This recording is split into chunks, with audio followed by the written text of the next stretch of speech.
Ma'am, আমি আপার প্রাইমারির জন্য প্রস্তুতি নিচ্ছি, তো আমি কি সিটেটের প্রস্তুতি নিতে পারি এর সাথে সাথে?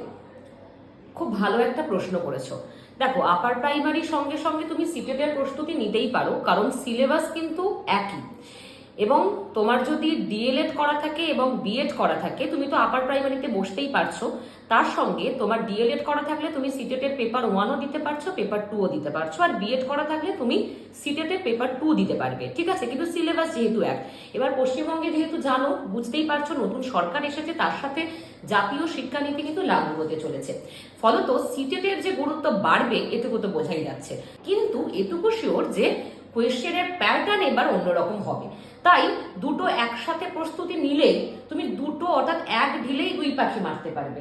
ফলত এটা খুব ভালো সিদ্ধান্ত।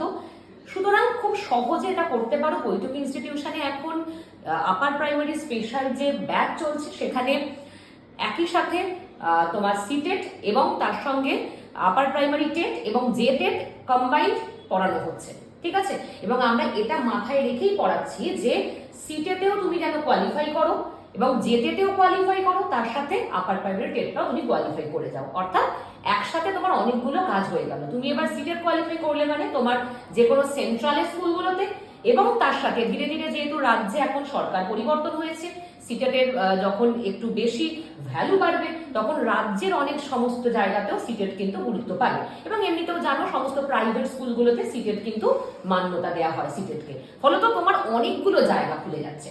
বুঝতে পেরেছি বিষয়টা? ওকে, এবার তোমাদেরকে বলছি, যদি তোমাদেরও এরকম কোনো প্রশ্ন থাকে তাহলে অবশ্যই কমেন্ট করে জানাবে।